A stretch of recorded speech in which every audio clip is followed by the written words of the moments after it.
সোনার সংসারে সব বন্ধুদের স্বাগত। আজকে আমি চিকেন রান্না করব।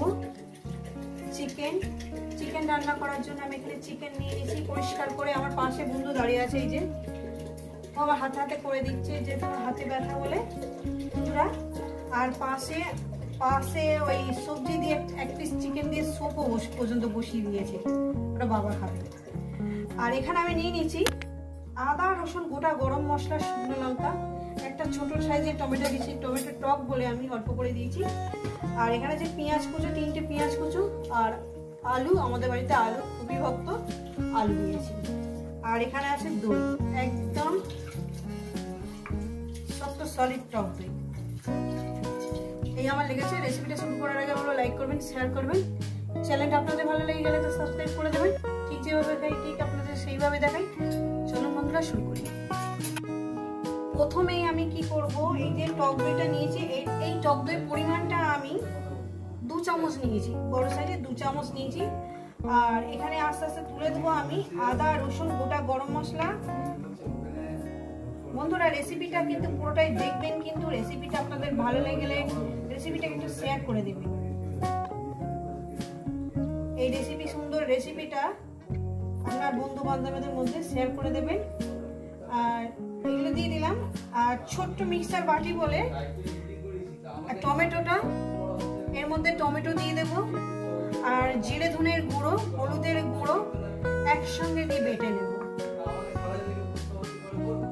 গ্যাস ধরিয়ে দিয়েছি বন্ধুরা, কড়া বসিয়ে দিয়েছি। এবার দিয়ে দেব পরিমাণ মতন তেল। পরিমাণ মতন তেলটা দিয়ে দিয়েছি বন্ধুরা, তেলটা গরম হবে। পরিমাণ মতন তেলটা দিয়ে দিয়েছি, তেলটা আমার গরমও হয়ে গেছে। দিয়ে দেবো লবণ, আর দিয়ে দেবো সামান্য পরিমাণে হলুদ তো আমি ওখানে দিয়ে দিয়েছি, মশলার সঙ্গে বাটা আছে, আপনাকে বলে দিয়েছি। আপনাকে না, আপনাদের বলে দিয়েছি। এখন দিয়ে দেবো আলু আমাদের বাড়িতে খুব ভক্ত। আমার ছেলে এসছে অনেকদিন পর, ছেলে খাবে। আলুগুলো আমি দিয়ে সুন্দর করে লাল লাল করে ভেজে নেব। রেসিপিটা আপনাদের কেমন লাগছে বলবেন। আমি যেভাবে খাই বাড়িতে সেইভাবে দেখাই।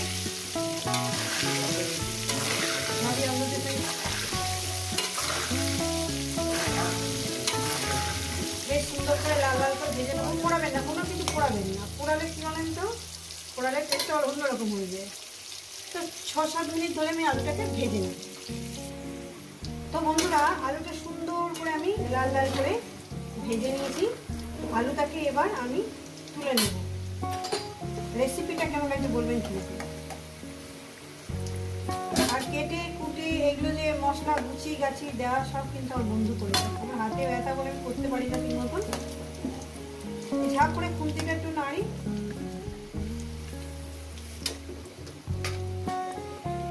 ওই তেলে দিয়ে দেবো 2টো তেজপাতা, গোটা গরম মশলা, 3টে এলাচ দিলাম, দারচিনি, জিরে দিলাম,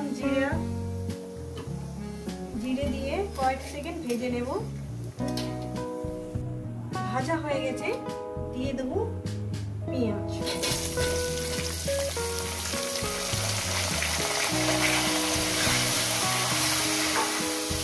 পেঁয়াজটাকে দিয়ে আমি সুন্দর করে মিনিমাম 3-4 মিনিট ধরে এটাকে আমি ভেজে নেব। আর তেলের মধ্যে আমার অলরেডি লবণ আছে, লবণটা আমি পরে অ্যাড করব। তো বন্ধুরা পেঁয়াজটা আমার সুন্দর করে ভাজা হয়ে গেছে। দিয়ে দেবো মশলাটা। মশলার বাটি ধোয়ার জলটা দেব। মশলা বাটি ধোয়ার জলটা দিয়ে দিলাম।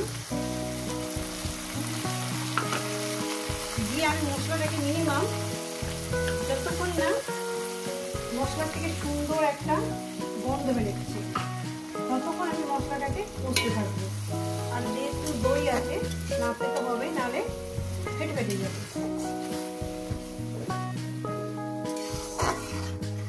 এইভাবে চিকেন রান্না করে খেলে ভীষণই সুন্দর লাগবে। আর আলুটা আমাদের বাড়ি ভক্ত বলে আলুটা দিলাম। আপনাদের যদি আলু যদি না ভালো লাগে আলুটা বাদ দিয়ে দেবেন। এটা পরিবারের সবাই আলু, মাংস মানেই আলু। এরপর দিয়ে দেবো আমি চিকেন। 3 মিনিট কষিয়ে নিয়েছি। এরপরে দিয়ে দেবো চিকেন।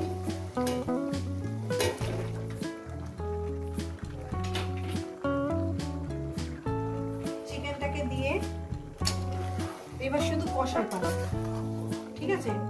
যত সুন্দর করে কষবেন ততটাই টেস্টি হবে। প্রায় আমি মিনিমাম 40 মিনিট ধরে এটাকে রান্না করবো মুরগির মাংসটাকে।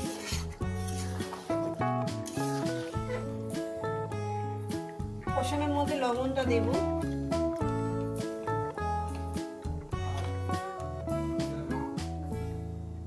যত সুন্দর করে কষবেন ততটাই টেস্টি হবে।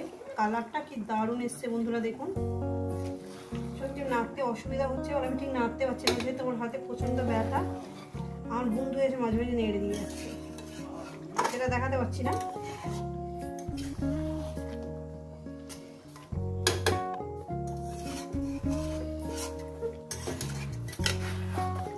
খুব সুন্দর হয়েছে। এই কষানোর মধ্যে দিয়ে দেবো আলুগুলো। চিকেনটা আমি বেশি ঝোল করবো না, একটু রস রস থাকবে সেইভাবে চিকেনটা রান্না করব। আলুটা দিয়ে দিচ্ছি এই কারণে, যেহেতু কম জল দেবো তো অল্প করে জল দেবো, যাতে আলুটা সিদ্ধ হয়ে যায়। তো বন্ধুরা, কষানোটা আমার কমপ্লিট হয়ে গেছে। দিয়ে দেবো একদম ফুটন্ত জল। এই যে একদম ফুটন্ত জল দিয়ে দিলাম। ফুটন্ত জল দেওয়ার পর আমি এটা ঢাকনা চাপা দিয়ে আরো 10 মিনিট রান্না করব। 10 মিনিটের মধ্যে আমার সবকিছু পারফেক্ট ভাবে সিদ্ধ হয়ে গেছে, সিদ্ধ হয়ে যাবে। চলুন বন্ধুরা, তাহলে আমি এখানে চিকেনটাকে চাপা দিই। ফিরছি আরো 10 মিনিট পর। তো বন্ধুরা, চিকেনটা আমার রান্না হয়ে গেছে। এই রেসিপি যদি আপনাদের ভালো লাগে থাকে অবশ্যই কিন্তু কমেন্ট করে জানাবেন। রেসিপিটাকে লাইক করুন, শেয়ার করবেন। চ্যানেলটা আপনাদের ভালো লাগে গেলে একটা সাবস্ক্রাইব করে দেবেন। আবার নতুন কোনো রেসিপির সঙ্গে দেখা হচ্ছে। সবাইকে বলবো সুস্থ থাকবেন, ভালো থাকবেন, আর আমার নিত্য নতুন ভিডিও দেখবেন। চলুন আবার দেখা হবে।